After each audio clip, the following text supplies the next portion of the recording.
Soyuktur bu akşam, yaman soyuktur.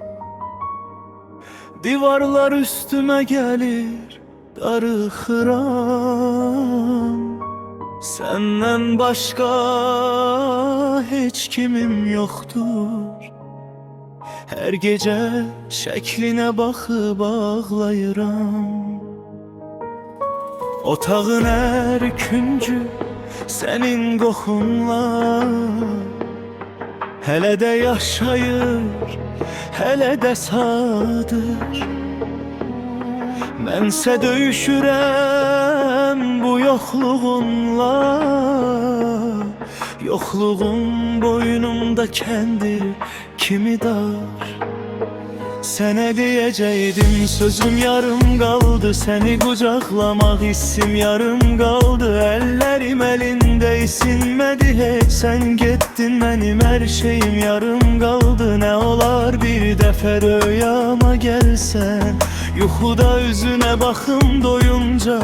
Məni bağışla deyə bilmədim, bu ağrı içimdə qalar ömrüm boyunca.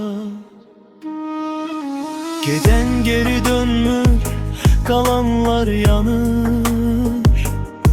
İnsan sevdiğini itirende anlayır. Kalbimde bir feryat, bir ağır sızı. Her gün ben ölürem, her gün biraz da. Kaş ki o gün seni bırakmazdım ben. Kaçıp arkanca hiç bakmazdım ben. İndi gecikmiş bir bağışla ile kalmışam sükutun ağuşunda ben. Gözyaşım isladır quru torpağı. Sen orada teksen mi üşümürsen ki? Payızın tökülen quru yarpağı deyir ki sen daha qayıtmazsan ki. Sesimi çatdırın o uzaqlara, göyün 7. qatına qədər.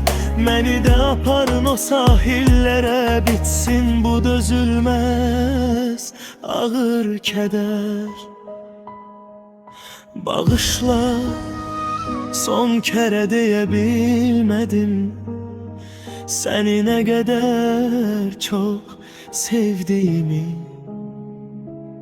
sana söyleyebilmedim. Sana